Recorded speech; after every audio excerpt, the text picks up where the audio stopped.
Oh man, I cannot wait. I cannot wait. Especially Legacy of Kain. Oh man. We're almost there. 12:10. Almost there. Almost there. Um, I played the Legacy of Kain series back then. Well, the Soul Reaver games. I missed out on Blood Almond. I played through Soul Reaver 1 and 2, and Defiance, and Blood Almond 2, which is the when the timeline was history was altered after that, and Anyway, just can't wait for it. Cannot wait. Best vampire story ever created. Yes, even more than Castlevania. Not even Castlevania touches this. Um, and yeah, unfortunately, my camera just, you know. Hmm. And of course, I got my other ones. Waiting for Tomb Raider 4 to 6. Tales of Grace. Yeast. And especially Xenoblade Chronicles X. I never played Xenoblade Chronicles X. I have Xenoblade 1, 2, and 3. I have them all, beat them all, even the DLCs. Xenoblade X, I missed out on when it came out during the time of, I think it was after the Xenoblade 1, when it was back on the Wii. And then the Wii U came out, and they made Xenoblade X. And then they also helped out on Xenoblade 2. I remember that. But yeah, I never got a chance to play this, and now I'm going to be able to play it. I honestly cannot believe Xenoblade X is coming to the freaking Switch. I thought that was impossible. Because, let's be honest, the Switch isn't that powerful. It's not. It's not. The Switch has trouble.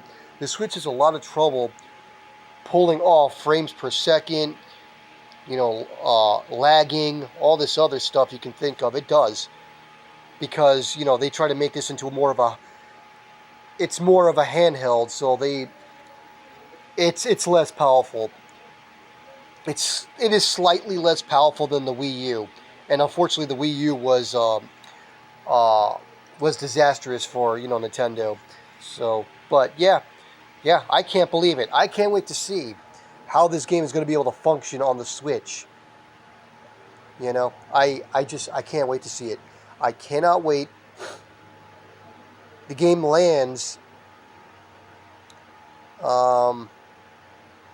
literally 18 days after my birthday. So it's going to be great. It's going to be great. And hopefully, because I did beat the Future Redeemed, hopefully this game will answer connections to that game. I know not from a same universe standpoint, but I think you all understand what I'm talking about. That ending. Because I'm going to say this, Future Redeemed, I loved it. Honestly, I liked it more than the main game for a lot of reasons. It answered a lot of questions, and I wanted to see my old returning characters. But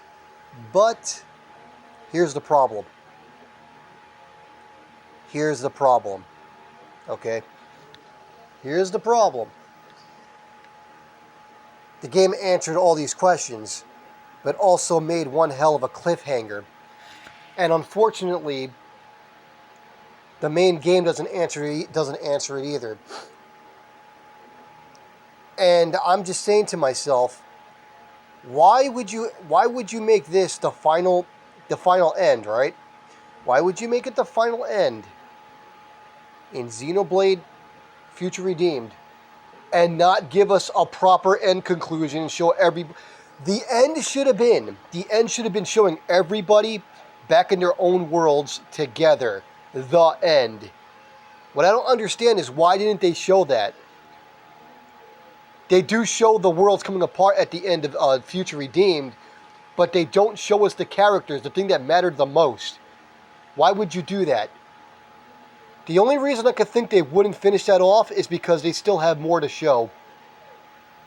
There's got to be at least one more, and I'm hoping that Xenoblade 3's new, Xenoblade X's new ending is going to have some sort of answer for that. I'm hopefully it does, with its new epilogue, the new added epilogue they're going to add to the game. My camera's not focusing properly again. This camera does suck. It's an Android, so, you know. My iPhone that I gave away, I gave away for 2 Androids and a PS4, had a better, obviously, an Android is an upgrade, an iPhone is an upgrade to the phone, so it has a better camera focusing system. It's way more upgrade, you know, it's superior. Anyway, back to this. But yeah, I never played Xenoblade. I hope the Xenoblade X answers these questions, that question. Because I'm sorry, you can't leave Xenoblade, the Xenoblade story like that. You can't. You got to at least show the ending. You got to show us a conclusion, because that wasn't a conclusion. You can't, after all those stories, you can't just fucking Monolith Soft. You can't just leave it like that. You got to show us conclusion to Shulk and everyone else, Fiora, everyone, because I know they were all stuck in their souls were stuck in the thing, right? The origin thing, right? They were stuck in there. And I know Pyra and Methra were stuck as weapons. That I do know. Their souls were stuck as weapons. So yeah, because I was wondering when I first played Xenoblade 3, I'm like, what happened to all the characters? I'm over here thinking maybe they died off or something. But then Xenoblade 3 Future Redeemed started showing that or maybe it was a third game. Maybe there was some things in the third game I missed that I didn't know about. Maybe they were, they showed up. There was references to them that I didn't know about. But I know I started realizing this during Future Redeemed that, yeah, all the characters from the past are still alive. They're stuck in items and stuff, and part of Origin, part of the Origin thing, their memories and souls. But you can't just tell us this and not give us an epilogue. You can't, and not give us an end epilogue. You can't do that. Monolith Soft, you can't do that. Xenosaga had an ending. Xenogears had an ending, right? But, of course, Xenogears, don't get me wrong, there was supposed to be more stories to it, because the game that we played at the end was episode 5. Though the whole story of it was literally episode 5. Like, no joke, there was supposed to be one more episode. If I remember correctly, because I remember the ending did say episode 5. I absolutely effing love Xenogears. I love Xenogears. I wish that game would get a resurgence, a remaster, something, and refix the second disc, to add a bit more. You know what I mean? But whatever. I know that's not going to happen because Monolith Soft is not Squaresoft anymore. But whatever. I would love to see more games in the vein of Xenogears. I absolutely would. I love Xenoblade was pretty good. It was good in that vein, but it wasn't completely like it, and it still wasn't like it. I want to get Xeno X. I think so far is one that only comes close to Xenogears from what I've seen. It's the only one that actually comes close. Getting in and out of your I think they're called dolls in this, right? Dolls. I think they're called the machines. But I want to see a game like Xenogears where you can hop in and out of your mech and go through an RPG fashion, where you got to hop in, hop out to go into caves and stuff, in role-playing game fashion, or cities. You got to hop out of your giant fucking mecha. I want to see a game like that. I want to see another game like Xenoblade, straight up. So. Anyway, I'm going to leave it there for now. Getting back to the point, Legacy of Kain. I cannot wait. It's coming very soon, December 10th. I cannot wait. Legacy of Kain has one of the best world buildings in a video game story ever created, hands down. Having a past and having a future, You get to see how everything twisted in the ruins. When it was 100, it was 100, it was 1,500,000 years.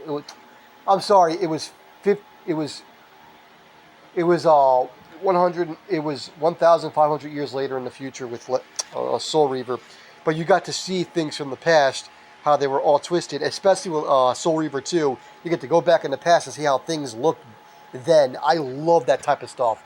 It gave us that Zelda type of vibe. You know what I mean? Legacy of Kain had that Zelda type of vibe. Done from A Link to the Past and Ocarina of Time, just done awesomely. You know, the Tales series, Tales Berseria, and Tales Zestra also did this too. But I would like to see more games like that. Legacy of Kain really did do that though. So you know, hopefully, after these remasters, this means we get Blood Omen 1 remade, because I'd love to see Blood Omen 1 remade, Blood Omen 2 remastered, Defiance. Oh, of course, Defiance happens before Blood Omen 2, obviously. And get a future game detailing what Kain did after that, because that's the biggest question. What did Kain do? What did future Kain do after that? You know, we got to still see his conclusion. We got to see his conclusion. Future Kain, for me, Future Kain is... He is the time... He is the version of the... He broke the loop. He's out of the loop. So I want to see what he did after his younger self. After his younger self went through the whole time shit. I want to see. I want to see what happened. And how does previous Kain, how does his younger self future change a bit? That's what I also want to know. And again, the Elder God. I said this in my last video I didn't upload. The Elder God. What happens to him? He's the true main villain, aside from the Hilden Lord. The Hilden. Aside from that, he is the future. He is the main evil. You know, whether it's an entrance, alien or whatever you want to call it, or is it some demon? Was it here on Earth or did it come from outer space? These questions still need to be answered. So, yeah. That's it for now. I'll talk to you all soon. Have a good day.